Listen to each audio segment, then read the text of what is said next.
Alright, YouTube. Here we go. I didn't want to do any more political stuff on this channel, but after talking with some of my coworkers, I decided to make a video talking about the racism I've dealt with over my lifetime. And if you're white and you've never lived in a majority black area, never went to a majority black school or any of that, I want you to shut up and listen. You've never been in a position where racism would have been a problem to you specifically, and your entire knowledge base is based on what you were told from a third-party source. Let me ask you a question. Who knows more about World War II? A 25-year-old scholar or a World War II veteran? Someone who experienced it probably knows a good bit more than someone whose entire knowledge base is from third-hand sources, hand-me-down information, yada. You get the point. Where do I begin? I started earliest experience dealing with racism started when I was in school. I grew up here in Baton Rouge, Louisiana, and started going to inner city school around third grade after I was thrown into special ed, but that's another story. The worst kind of racism I ever experienced while in school happened when I was in the sixth grade.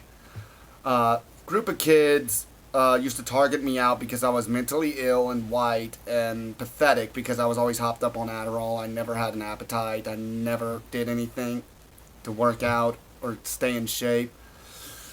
So, yeah, I was a target. And after a while, I learned how to defend myself. Most of the kids that were giving me hell got expelled. But that's not the worst racism I've ever said. I just brought that up to point out I've been around the block. I spent some time in inner city schools. I got the same kind of low quality, underfunded education they did. But I bring this up because you learn a few things that they don't explicitly teach going to those schools. If you're white, you got to stand up for yourself, because if you just play the pushover, you will be taken advantage of. You will be beaten more severely. If you stand up for yourself, you're still probably going to get beaten, but at least you'll have a fighting chance, or make it look like you're not an easy target. The worst racism I've ever experienced in my life happened when I was locked up in Central State Hospital in Pineville, Louisiana, an asylum. Upon being checked in, because my mom was one of those parents, I met a few orderlies. I don't know their names because they went by aliases. One of them went by the alias Mr. T, and at first I thought it was just a nickname, but no, they were hiding something, and I didn't know what it was. But this whole time, I had a black psychiatrist who overdosed me on lithium, and which caused a blood platelet problem. My body stopped producing blood platelets, so the subtlest tap could cause me to bleed out. I got a scar right here from when a zit just busted and wouldn't stop bleeding. Here too, my eyes were bloodshot. I was spitting up blood constantly. It caused a lot of mental brain damage too. But after a while, we had this new kid come in to the asylum from the Ninth Ward, and having gone to school in inner city Baton Rouge, I recognized his attitude. He was constantly taunting me and constantly starting shit with me. And having been around the block, I knew I had to stand up for myself. I had to make a stand. And I did. These orderlies, black orderlies, started harassing me because of this. I'm white. I must have it easy. This kid's been through hell. You don't know what he's been through. You don't know what he's been fighting. And they were giving me shit because I stood up for myself, telling them, hey, leave him alone. That's enough. Stop that. They were getting in my face regularly, yelling and telling me that I'm a piece of shit, telling me that I was racist because I stood up for myself.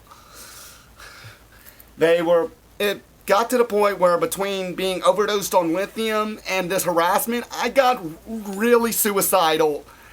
And black doctor overdosing me on lithium, black orderlies harassing me, letting this black kid from the Ninth Ward constantly instigate and start shit with me, and I can't even stand up for myself. because they consider it racist. I tried to report it, but they had access to the complaint box. They tore it up. It wasn't going to get done. I was being pushed to the point of suicide, to the point that at times I found myself strapped to a mattress, bound and gagged so that I couldn't bite my own tongue. These people were taunting me, telling me, "You're locked up." They were pointing at my medical file. "Oh, you're locked up because bipolar, you're mildly retarded and blah, blah, blah. You need to be here. You need to be here forever and ever, because if we let you go home, you're going to shoot up a school." Some of you watching this, if you know me, you've probably stereotyped me as such a person.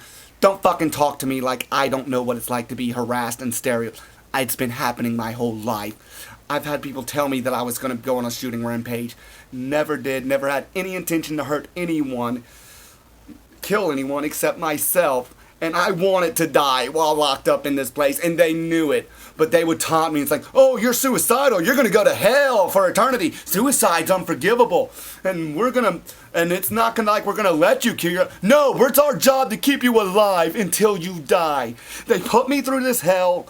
I was strapped to a mattress. I had an IV pumped in me to pump medication to counterbalance the lithium overdose when they wouldn't even acknowledge it's the lithium that's killing me. Oh, they didn't know me. No, they knew better. You're a fucking doctor. It's your job to know this stuff. They were harassing me to the point of suicide, and they were denying me the right to end my misery. All I needed to do to kill myself was the subtlest bump, the subtlest tap. I could try to bite my own wrist up, but I tried it numerous times, and that's why I was strapped to a mattress. They made my life a living hell, and I didn't even have the right to end my own misery. Put myself out of my misery. That y'all don't understand the psychological damage that does to someone. These people kept harassing me and taunting me. If I was being taken anywhere, I was cuffed and shackled and escorted. One security guy on one arm and one security guy on the other, escorting me to and from my room. I don't like thinking about this. I don't like talking about it. Eventually I learned, because somebody came through investigating everything, that I could refuse my medication, as in the lithium. And so I did, and not long after that, that's when I started getting better. And I guess they realized, oh, we need to do something because he's going because we're going to get sued or something. I don't know. I don't know the full details. I don't like thinking about that point in my life. I felt that while locked up in there, it kind of felt like a combination of being trapped in the music video for One and Black Hole Sun. Fed through the tubes that stick in me just like a wartime novelty, tied to machines that make me be, "Please cut this life from me." While its therapist, prissy little upper middle class white college girls coming through studying for their PhD. "How do you feel today?" Kill me. That's not very positive. I'm being pushed to suicide. I'm being harassed. This kid's being allowed to constantly taunt and start shit with me because I'm white and I'm standing up for myself. Oh, I can't do anything. My mind never left that point in my life. To this day, I still feel like I'm being crippled in a lot of ways. I can't get a decent job because employers take one look at my mental health condition and they go, "I'm not fucking hiring this weirdo." I can't talk about the racism I've dealt with openly because it's not because of black people. Those black people are more than willing to listen. It's elitist upper middle class white people that instinctively downplay it. "You know that's not really racism, right?" Yes, it is racism. You have probably never faced racism like 90% of white people, but I'm the exception.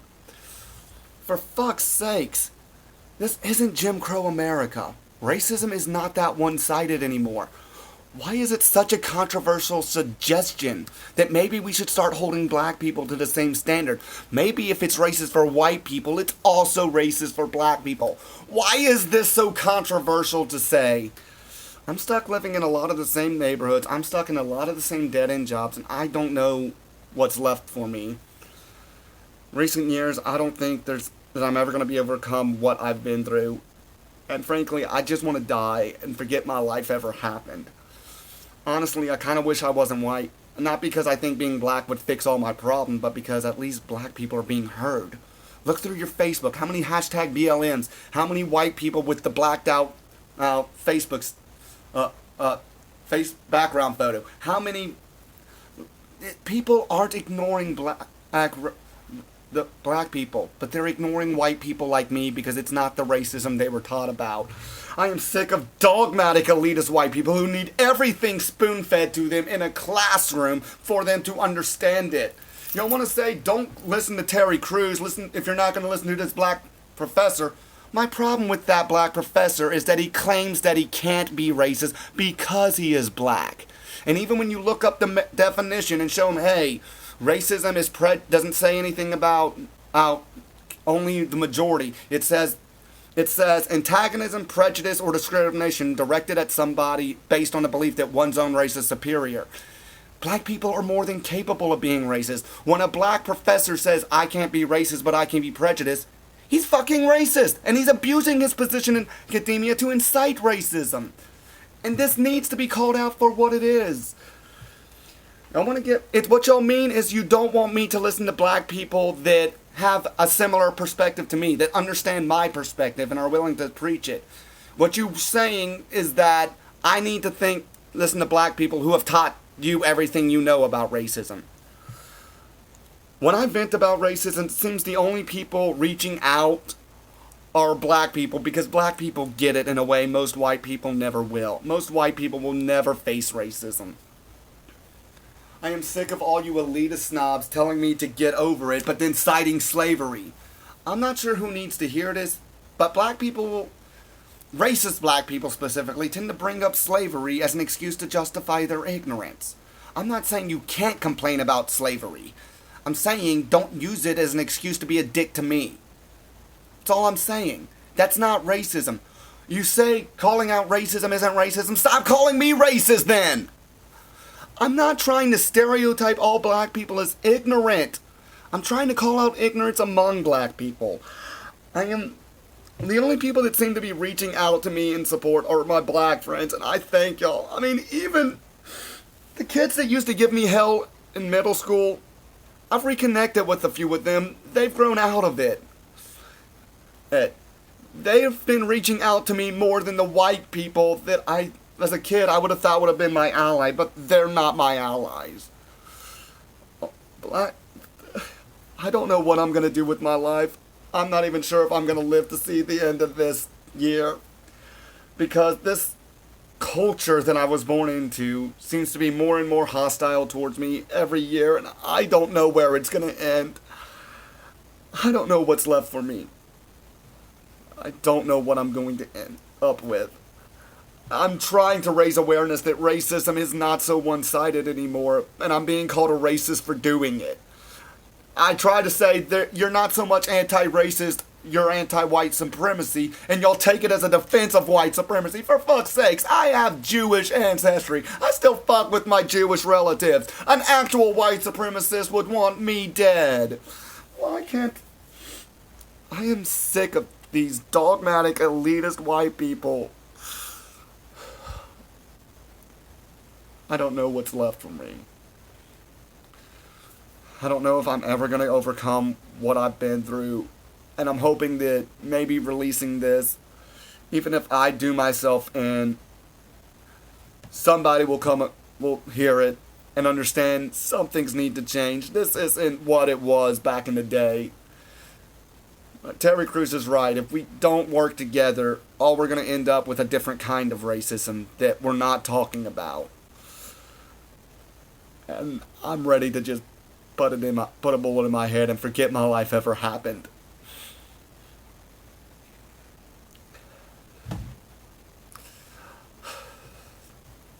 I think that's all I can say about it.